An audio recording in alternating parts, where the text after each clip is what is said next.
கிறிஸ்துவுக்குள் அன்பானவர்களே, இந்த நாளிலும் தியானிக்கிற வார்த்தை, கர்த்தருடைய வார்த்தையை கற்பியுங்கள்.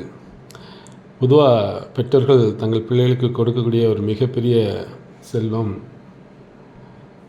கல்வியாகும். எந்த ஒரு மனிதனும் தன்னுடைய வாழ்நாளிலே தன்னிடம் வைத்திருக்கக்கூடிய செல்வம் இதுவே ஆகும், இந்த கல்வி.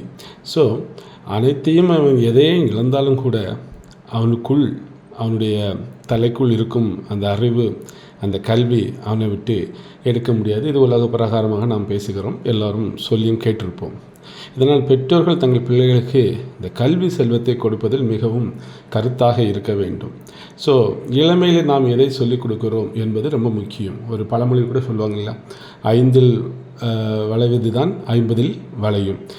எனினும் நம்முடைய இந்த கிறிஸ்தவர்களாகி நம்ம பிள்ளைகளுக்கு எவைகளை கற்பிக்கிறோம் என்பதில் நாம் கருத்தும் ரொம்ப கவனமாக இருக்க வேண்டும். அதுவும் சிறு வயதாக இருக்கும் பொழுது நாம் எதை கற்பிக்கிறோம்.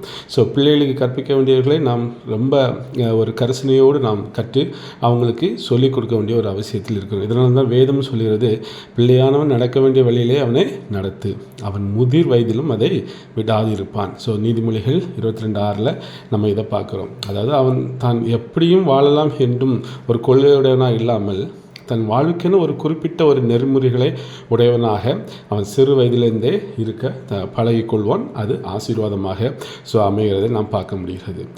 கர்த்தர் பெற்றோர்களுக்கு கொடுத்துள்ள இந்த கட்டளைகளை நாம் கருத்துஞ்சி பார்க்கும் பொழுது நாம் அது கண்டுகொள்ளும் ஒரு முக்கிய விஷயம் என்னென்னா, பெற்றோர்கள் தங்கள் பிள்ளைகளுக்கு கர்த்தருடைய வார்த்தைகளை கற்பதிப்புக்கு சொல்லிக் கொடுக்கறதுக்கு முன்பாக அவர்கள் அவைகளை தங்கள் இருதயத்திலும் ஆத்மாவிலும் பதித்திருக்க வேண்டும். உபாகமம் 11:19 பார்க்குறோம். இன்று நான் உனக்கு கட்டளையிடுகிற இந்த வார்த்தைகள் உன் இருதயத்தில் இருக்க கடவுது என்று உபாகமம் 6:6 கர்த்தர் கூறுகிறதை நாம் பார்க்கிறோம். நாம் கருத்தாக நம்முடைய இருதயத்தில் முதல்ல வாங்கி நாம் அவங்களுக்கு சொல்லிக் கொடுக்க வேண்டிய ஒரு அவசியத்தில் இருக்கிறோம். பிள்ளைகளுக்கு கர்த்தருடைய வார்த்தைகளை நாம் கற்பிக்கும் பொழுது அதை ஒரு கடமையாக செய்யாமல் ஏதோ ஒரு சில வசனங்களை அவள் வாசித்தால் போதும், அல்லது மனனம் மெமரி பண்ணால் போதும் அன்று இல்லாமல் நாம் அவர்களுக்கு அவைகளை உபதேசிக்க வேண்டும். அதான் உபாகமம் 11:20 பார்க்குறோம், கருத்தாய் போதிக்க வேண்டும். உபாகமம் 6:7 பார்க்குறோம். மற்ற பாடங்களை எவ்வாறு நம்ம ஸ்கூல் சப்ஜெக்டில் எவ்வளோ சிரத்தை எடுத்து நம்ம கற்பிக்கிறோம், அதே போல் கர்த்தருடைய வார்த்தைகளையும் அதை முக்கியமானதாக கருதி அதை அவைகளுக்கு நாம் போதிக்க வேண்டும். பிள்ளைகள் கர்த்தருடைய வார்த்தைக்கு முக்கியத்துவம் முதலிடமும் அவங்க கொடுக்க வேண்டும். அநேகர் இது ஓய்வு நாள் பாடசாலை ஆசிரியர் பணியின கருதி தங்கள் பிள்ளைகளுக்கு தாங்கள் கர்த்தருடைய வார்த்தைகளை கற்பிக்க தேவையில்லை என்ற ஒரு எண்ணத்துக்கு வந்துவிடுவார்கள். இல்லை, அவங்களுக்கும் கடமை இருக்குது, பெற்றோர்களுக்கு ரொம்ப கடமை அதில் அதிகமாக இருக்கிறது.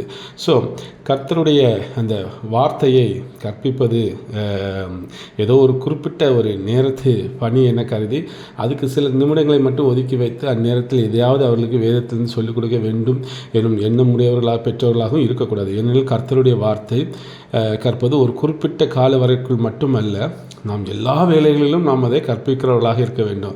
அதாவது நீங்கள் வீட்டில் உட்கார்ந்திருக்கும் பொழுதும், வழியில் நடக்கிற பொழுதும், படுத்துக்கொள்ளும் போதும் அவைகளை குறித்து பேசுகிறார்கள் என்று உபாகமம் 11:20 ஆண்டவர் கர்த்தர் நமக்கு சொல்கிறார்.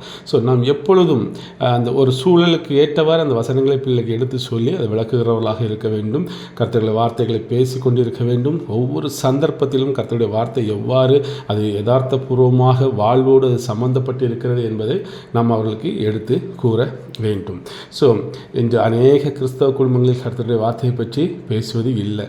அது ரொம்ப அரிது. ஏதோ போதகர் வீட்டுக்கு வந்தால் மட்டும் அந்த நேரத்தில் மட்டும் கொஞ்சம் அது பேசுகிறதையும் நம்ம பார்க்குறோம். இல்லைங்க, நம்ம எப்பொழுதும் பெற்றோருடைய மிகப்பெரிய ஒரு கடமை பிள்ளைகளுக்கு எப்பொழுதும் கர்த்தருடைய வேதத்தை போதிக்க வேண்டும். பெற்றோர்கள் அதுக்கு தகுதியும் ஆயத்தமாக இருக்க வேண்டும். அவர்கள் கற்று இருதயத்தில் வைத்து பிள்ளைகளுக்கு ஏற்ற வேலையில் எப்படி ஒரு தப்பு செய்தால் கம்பெடுத்து அடிக்கிறோமோ அதே மாதிரி சின்ன சின்ன தவறுகள் சொல்லும்போது இந்த வார்த்தைகளை சொல்லி சொல்லி சொல்லி சொல்லி பழக்குகிற பொழுது அவருடைய ஆள் மனதில் இந்த வார்த்தைகள் இருக்கும்.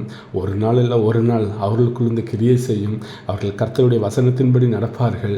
அவர்கள் உண்மையிலே ஒரு கனி கொடுக்கிற மரங்களாக பிள்ளைகள் ஒவ்வொருவரும் மாறுவார்கள். அந்த கர்த்தருடைய வார்த்தைக்கு அவ்வளோ வல்லமை இருக்குது. அதனால் பிள்ளைகளுக்கு ஒவ்வொரு விதத்திலும் அவங்களுக்கு ஏதோ ஒரு விதத்தில் நம்ம அதை சொல்லி அவங்க காது கேட்க நம்ம சொல்லுகிற பொழுது அந்த வார்த்தைகள் அவங்களை மாற்றி ஒரு ஞானவானாக கர்த்தருடைய பிள்ளைகளாக கர்த்தரை அறிகிற அறிவில் வளர்ந்து அவர்கள் உண்மையிலே கர்த்தருக்குள் கனி கொடுத்து ஆசீர்வாதமான ஒரு பிள்ளைகளாக இருப்பார்கள். அதனால் பெற்றோர்கள், அதே போல் சண்டே கிளாஸ் டீச்சர்ஸ், சபைக்கும் இதுக்கு பொறுப்பு இருக்கிறது, பிள்ளைகளை போதிக்க வேண்டிய பொறுப்பு. இப்படிப்பட்ட பெரியவர்கள் சிறியவர்களுக்கு நாம் ஏதோ ஒரு விதத்தில், நம்ம பிள்ளைகளும் இல்லை, எந்த பிள்ளை இருந்தாலும் சரி, நம்ம பார்க்கும் பொழுது பேசும் பொழுது 2 வசனங்களை சொல்லிக் கொடுங்க. அந்த சூழலில் வசனத்தோடு அவர்கள் பேசுங்க, கற்றுக் கொடுங்க. கர்த்தருடைய காரியங்களை அதிகமாக பேசுங்கள். இந்த பிள்ளைகள் உண்மையிலே ஆசீர்வதிக்கப்படுவார்கள். தேவன் தாமே உங்களை ஆசீர்வதித்து வழி நடத்துவாராக. ஆமென்.